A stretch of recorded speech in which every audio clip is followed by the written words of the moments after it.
할렐루야. 아멘. 우리 옆 사람이 말합니다. 당신은 당신은 보배입니다.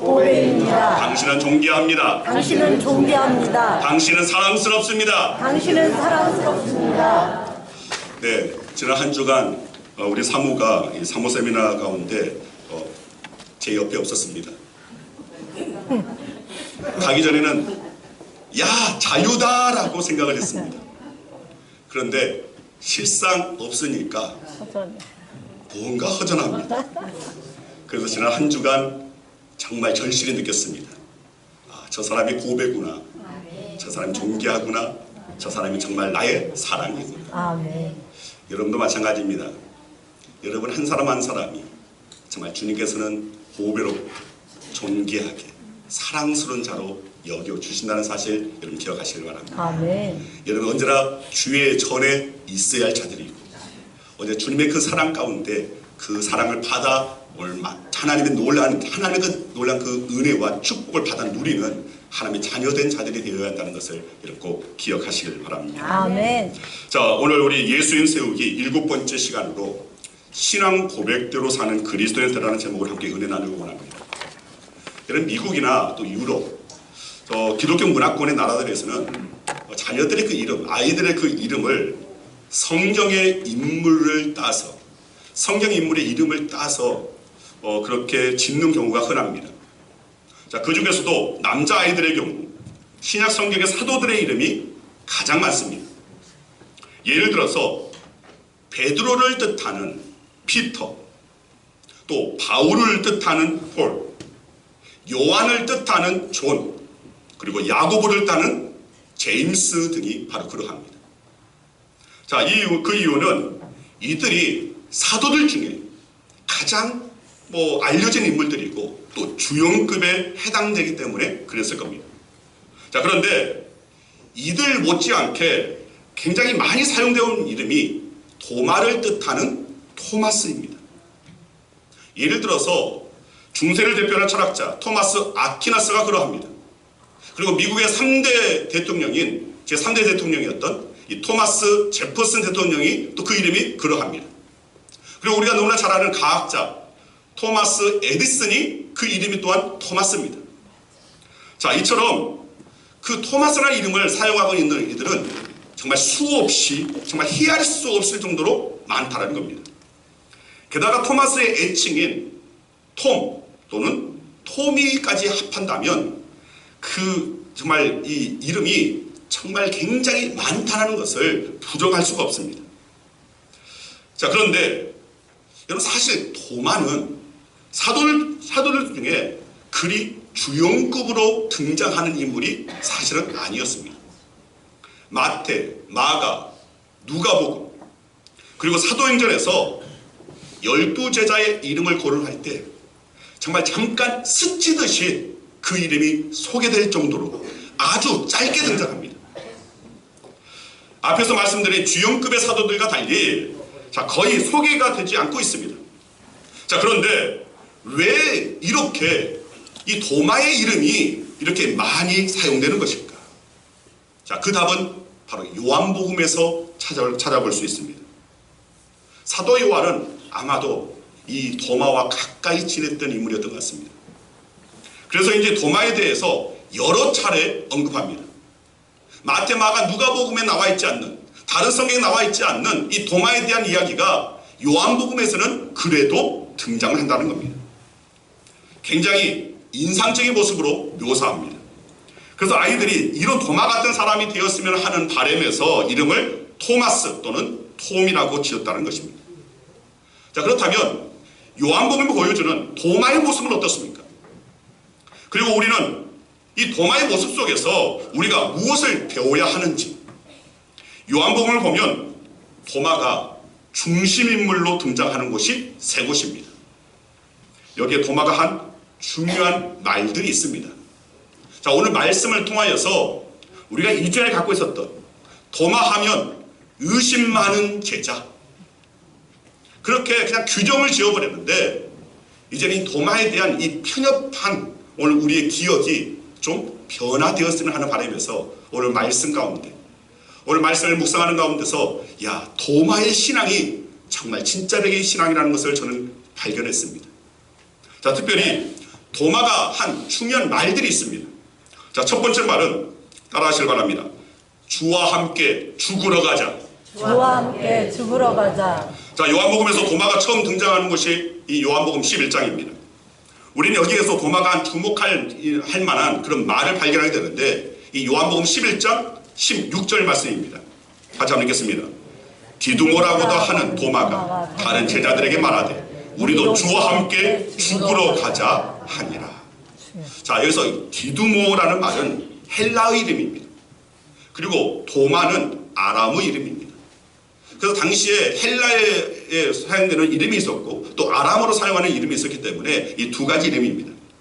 당시 유대인들은 예수님이 신성 모독을 저지르고 있다고 결론을 내리고 돌을 쳐서 죽이려고 했습니다. 그래서 예수님께서 저들을 피해서 요단강 부근에 머무르고 계셨습니다. 자, 이것이 요한복음 11장에 오늘 이 11장 16절 앞에 나와 있는 그 배경입니다. 자, 그런데 베다니에 사는 나사로가 병들어 죽게 되었다는 소식을 듣게 됩니다. 그리고서 이 나사로를 살리시려고 다시 유대 지역으로 가고자 하셨습니다. 그때 제자들이 이 말씀을 듣고 놀라서 예수에게 말합니다. 요한복음 11장 8절 말씀입니다. 제자들이 말하되 랍비요 방금도 유대인들이 돌로 치료하였는데 또 그리로 가시려 하나이까. 무슨 말입니까? 가서는 안 된다는 말입니다. 아니, 가지 말자라는 것입니다. 왜냐하면 지금 다시 유대 지역으로 가면 반드시 죽는다고 생각했기 때문입니다. 자, 그런데 이때 도마가 나선 겁니다. 그리고 말하는 겁니다. 우리도 함께 죽으러 가자. 주님과 함께 하자라는 그런 말입니다. 이 말의 언어적 어감을 살펴볼 필요가 있습니다. 가자는 말은 이 헬라어로 봤을 때에 곤유형이니까 제자들에게 하는 말이 우리도 갑시다 라는 뜻입니다. 그리고 시제를 보면 현재 시제 가정법입니다. 자, 이 말은 다시 말해서 이 가정법으로 상관한다면 우리 지금 당장 갑시다 라는 그런 말입니다. 영어로 말하면 Let's go. 지금 가자라는 겁니다. 그렇다면 도마는 어떻게 이런 결단을 할 수 있었는가? 자, 당시 도마도 다른 제자들처럼 이번엔 예수님께서 유대 지역으로 들어간다면 아마 돌에 맞아 죽게 될지 모른다 이렇게 생각했을 겁니다. 그런데 예수님께서 죽으러 가시는데 자기는 살겠다고 피할 수가 없었다는 겁니다. 그래서 주와 함께 죽으러 가자고 말한 겁니다. 즉 주님에 대한 의리를 지키려 한 것입니다. 여기서 주와 함께 한다는 것의 의미를 우리가 생각해 볼 수 있어야 됩니다. 우리도 때로 우리의 신앙을 고백할 때 주와 함께, 주님과 함께 나아가는 삶, 주님과 함께 거하는 삶, 우리도 늘 사용하는 말이 바로 이 주와 함께입니다. 그런데 이 주와 함께라는 말에는 두 가지 의미가 있습니다. 자, 첫 번째는 제사함 받고 구원받는 삶을 살겠다는 것입니다. 주와 함께하며 주님 주시는 복을 함께 받아 누리며 살겠다는 것입니다. 실제로 우리가 주와 함께하면 살게 됩니다. 주와 함께하면 구원 받게 됩니다. 주와 함께하면 영생을 얻게 됩니다. 주와 함께하면 오늘 저와 여러분들은 하나님의 자녀가 되는 것입니다. 아멘. 생명을 풍성히 누리게 됩니다. 자, 그런데 다른 하나는 주와 함께 죽으려 하는 것입니다. 주와 함께하며 주께서 맡기신 사명을 감당하려는 겁니다. 주와 함께하며 주께 충성을 다하고 주를 위해 헌신하고 주님만을 위해서 살겠다라는 것입니다. 주와 함께 주님께서 남기신 권한 달게 받겠다라는 그런 신앙의 결연한 의지를 말하는 겁니다. 실제로 우리가 주와 함께하면 때때로 죽음의 고난 받을 수 있습니다. 주를 위해 살면서 때로는 손해 볼 수 있습니다. 희생도 해야 됩니다. 세상에서 비난, 조롱 당할 수 있습니다. 손가락질 받을 수 있습니다. 그리고 핍박도 받을 수 있습니다. 심할 경우 순교할 수도 있습니다. 그런데 문제는 참 많은 그리스도인들이 주와 함께 살려고만 한다는 겁니다. 대신 주와 함께 죽으려 하는 사람들 찾아보기가 어렵습니다. 나 자신을 위해 주와 함께하려는 사람은 많아도 주님을 위해서 주와 함께 하겠다는 사람들은 너무나 줄어들고 있는 것이 오늘날 이 시대 한국교회 또 현대 오늘 믿는 자들의 현 주소라는 겁니다. 여러분, 그리스도인들은 주와 함께 죽는 길도 마다하지 않고 걸어야 한다는 것을 여러분 꼭 기억하시길 바랍니다.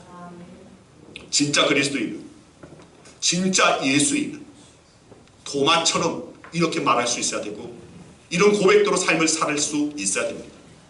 주와 함께 죽으러 가자.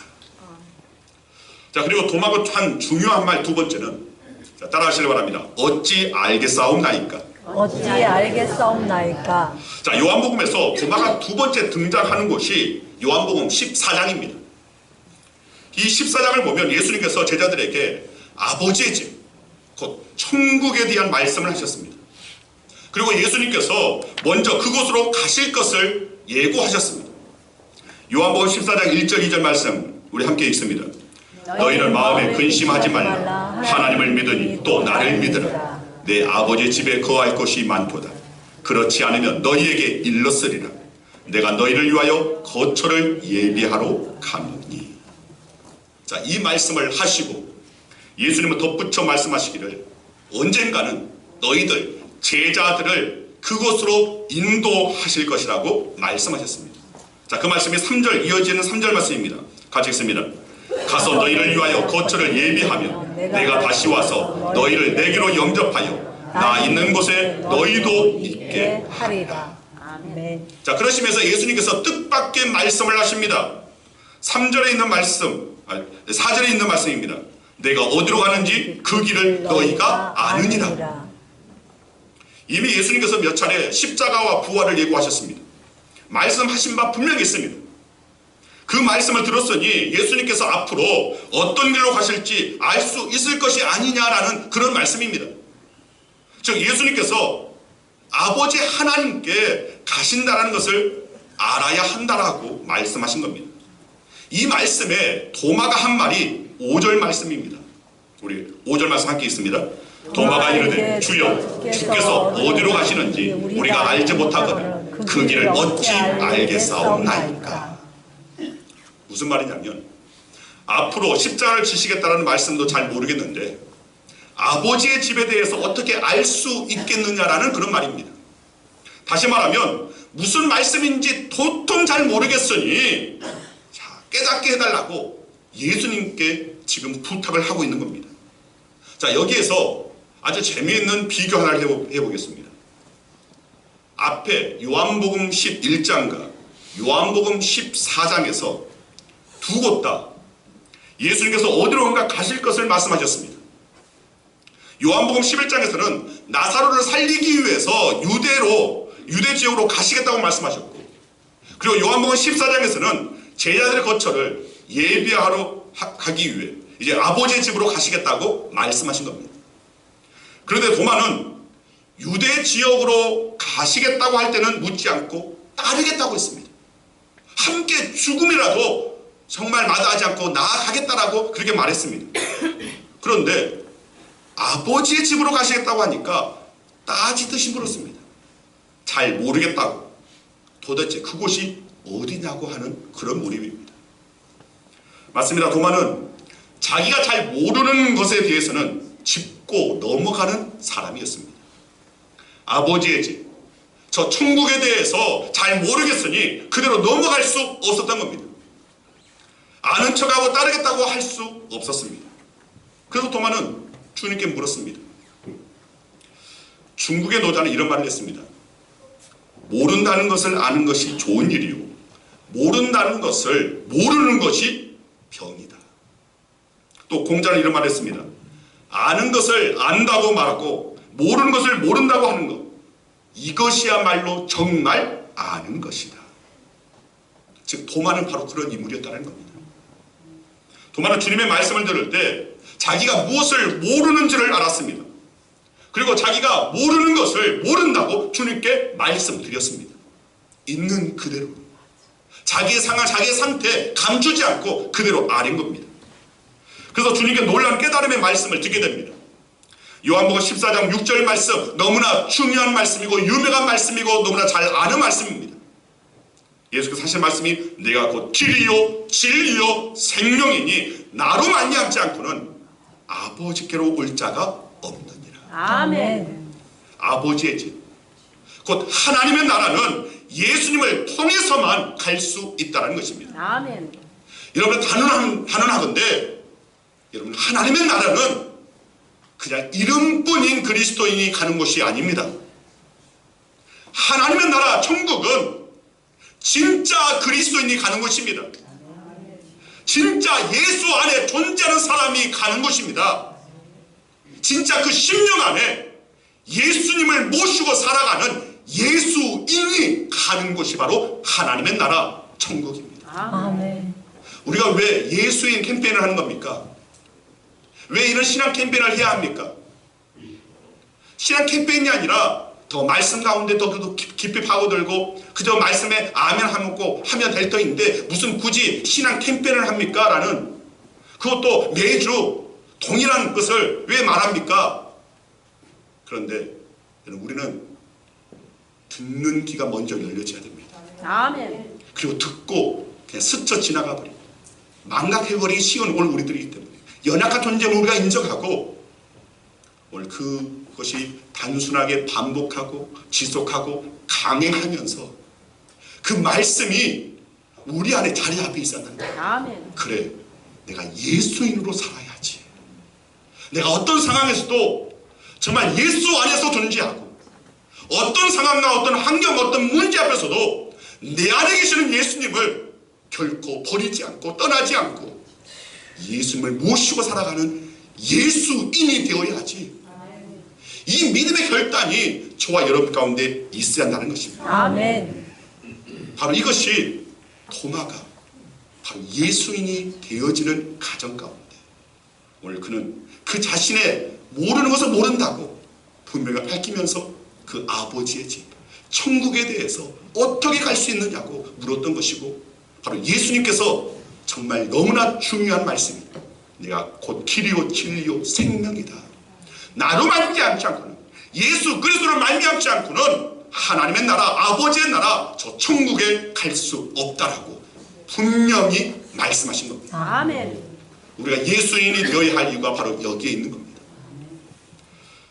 세 번째로 도마가 중요하게 한 말, 이 세 번째 따라하시기 바랍니다. 나의 주님이시오 나의 하나님이시니이다. 나의 하나님이십니다. 네, 조금만 길어져도 그냥 보고하시면 됩니다. 같이 갑니다. 나의 주님이시오 나의 하나님이시니이다. 요한복음에서 도마가 세 번째 등장하는 곳이 오늘 본문이 있는 요한복음 20장입니다. 예수께서 부활하신 후 첫 번째로 제자들 앞에 나타나셨을 때 도마는 어떤 이유인지는 모르겠지만 그 자리에 없었습니다. 그리고 다른 제자들로부터 주님이 부활하셨다, 주님이 나타나셨다라는 그런 말을 듣게 되었습니다. 그러자 도마가 이렇게 말합니다. 오늘 본문 25절 말씀 같이 읽습니다.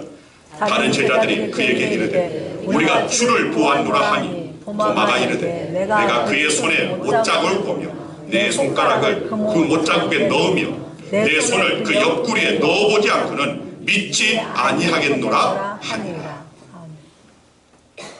직접 만져보지 않으면 나 믿지 못하겠다라고 말을 하는 겁니다. 그리고 8일이 지난 다음 부활하신 주님께서 다시금 제자들 앞에 나타나셨습니다. 자, 이번에는 도마가 그 자리에 있었습니다. 예수님께서 모든 것을 아시고 도마에게 말씀하십니다. 네 손가락을 이리 내밀어 내 손을 보라. 네 손을 내밀어 내 옆구리에 넣어보라. 그리하고 믿음 없는 자가 되지 말고 믿는 자가 되라. 이 17절의 말씀입니다. 그 순간 도마 안에 짙게 드리워졌던 의심의 그림자가 이제는 사라졌습니다. 너무나 선명하게 예수님이 보였습니다. 너무나 분명하고 명확하게 살아계신 예수님을 발견한 겁니다. 그리고 깨달아졌습니다. 그래서 도마는 그 깨달음으로 고백을 하는 겁니다. 나의 주님이시요 나의 하나님이십니다. 예수님이 자기의 주인 되시고 자기의 하나님이시라는 고백입니다. 당시 그 누구도 하지 못했던 신앙 고백을 하게 된 겁니다. 신약 성경을 보면 몇 가지 신앙 고백이 있습니다. 그 중에 가장 대표적인 신앙 고백이 마태복음 16장에 나와 있는 16장 16절에 나와 있는 이 베드로의 신앙 고백입니다. 자, 이 도마의 신앙 고백과 베드로의 신앙 고백을 비교해 보면 굉장히 중요한 차이를 발견할 수 있습니다. 우선 베드로는 예수님을 그리스도시라 하나님의 아들이라고 고백했습니다. 그런데 도마는 예수님을 하나님이라고 고백했습니다. 아멘. 이것은 예수님을 하나님이라고 고백한 최초의 고백입니다. 그리고 또 다른 차이를 발견할 수 있습니다. 하나는 도마의 신앙 고백은 의심이라는 진통 끝에 나오는 것이고, 베드로의 신앙 고백은 갑작스러운 예수님의 질문에 어떻게 보면 즉흥적인 답변 형태로 나온 것입니다. 도마는 예수님의 부활을 믿을 수 없어서 아마 그 8일간 여러 날 의심과 번민의 시간을 보냈을 겁니다. 그러다 부활하신 주님을 만난 뒤에 이 고백을 하게 된 겁니다. 맞습니다. 의심의 진통을 거친 믿음을 경고합니다. 어떤 도전과 시련도 견뎌낼 수 있습니다. 도마는 이 신앙 고백 후에 이 고백대로의 삶을 살았습니다. 베드로는 주는 그리스도시요 하나님의 아들이시니다라고 고백한 뒤에 어떤 일을 했습니까? 주님을 모른다고 3번이나 부인했습니다. 심지어 맹세하여 더 나아가서 저주하며 예수님을 모른다고 부인했습니다. 그러나 도마는 나의 주님이시요 나의 하나님이시니다라고 신앙 고백한 후에 그는 이 신앙 고백을 결코 부인하지 않고 또 변치 않고 주님을 섬겼습니다. 특히 도마는 주님의 보내심을 받고 사도로서 복음을 전하며 남은 평생을 보냈는데, 그가 한 신앙 고백대로 인도에서 선교 사역에 최선을 다했습니다. 그리고 마지막에는 인도의 힌두교도인들에게 장에 찔려 순교하게 됩니다. 주와 함께 죽으러 가자라고 했던 것처럼 순교를 당했습니다. 도마의 순교 이후에 인도는 여전히 힌두교가 국가 종교이지만 그럼에도 불구하고 그 속에서 기독교 신앙을 갖고 있는 이들이 무려 2000년 동안 그것을 유지하고 있고 무려 3,900만 명, 약 4천만 명 정도나 인도에 그리스도인이 존재하고 있다는 겁니다. 도마가 뿌린 복음의 씨앗이 열매가 된 겁니다. 한번 사진을 한번 띄워보시면 현재 인도의 기독교인들은 도마의 순교 자리에 도마 순교 기념교회를 세우고 도마를 기리고 있습니다. 맞습니다. 이런 신앙은 고백될 수 있어야 됩니다. 아멘. 여러분의 신앙이 있다면 여러분의 신앙은 고백되어져야 됩니다. 아멘. 그리고 고백보다 더 중요한 것은 그 신앙 고백의 삶을 사는 것입니다. 아멘. 여러분, 오늘 우리는 도마를 만났습니다. 지금까지 우리는 너무나 편협하게 도마를 그냥 의심 많은 제자였다 이렇게 규정했지만 아닙니다. 도마는 신앙 고백대로의 삶을 살았습니다. 저와 여러분도 도마처럼 굳건하게 믿음의 길을 걸어갈 수 있어야 됩니다. 아멘. 진정한 예수인은 신앙 고백대로 사는 것입니다. 아멘. 바로 주님이 바로 여러분의 주가 되신다는 것. 바로 그분이 여전히 살아계시고 우리와 함께 하신다는 것을 아는 것. 그리고 아는 것으로 끝나지 않고 바로 여러분의 각자의 삶 가운데서 지금도 나와 함께 하시는 예수 그리스도. 아멘. 주님 앞에서의 삶을 살아갈 수 있어야 되고, 주님 앞에서의 마음가짐을 가질 수 있어야 되고, 주님 앞에서의 언행에 주의할 수 있어야 되고, 주님 앞에서의 어떤 환난, 어떤 고난, 어떤 환경 속에서도 믿음 변치 않고 오직 예수님께 소망을 두고 하늘의 소망을 두고 버텨내고 견뎌내고 살아낼 수 있어야 한다는 것입니다. 아멘. 바로 그런 신앙이 진짜 예수인인 것입니다. 진짜 그리스도인인 것입니다. 신앙 고백도로의 삶을 사는 것. 우리는 자꾸만 믿는다고 말을 하지만 그 삶의 모습이 전혀 믿음대로의 삶이 아닌 것을 너무나 흔하게 보는 겁니다. 세상에 빛이 되어 있고 소금 되어야 되는데 세상이 갈수록 어두워지고 세상이 맛을 잃어버리는 이유가 무엇입니까? 그것은 우리 그리스도인들이 신앙 고백대로 삶을 살아내지 못하고 있기 때문이라는 겁니다. 여러분들을 축복합니다. 신앙 고백대로의 삶을 사는 그리스도인이 되기를 축복합니다. 아멘. 그러기 위해서 도마가 남긴 오늘 이 너무나 중요한 말 여러분의 마음에 새기시길 바랍니다. 주와 함께 죽으러 가자. 어찌 알겠사옵나이까. 주님께서 나에게 깨달음을 주지 않으면, 주님께서 나로 하여금 알게 하지 않으면 내가 어찌 알겠습니까? 나는 연약합니다. 나는 부족합니다. 나에게는 주님이 필요합니다. 아멘. 또 나의 주님이시요 나의 하나님이십니다. 나의 주님이시라는 것은 내 인생의 주인은 바로 예수 그리스도라는 것입니다. 내가 인생의 주인이 아니라는 겁니다. 나에게는 결정권이 없고 바로 주님께서 말씀하신 대로 살아가는 것, 이것을 고백하는 저와 여러분들이 되어지고 그 고백대로의 삶을 살아갈 수 있는 우리 양홍교 모든 성도들, 진짜 예수인으로 거듭나시기를 간절히 주의 이름으로 축원드립니다. 아멘. 기도하겠습니다.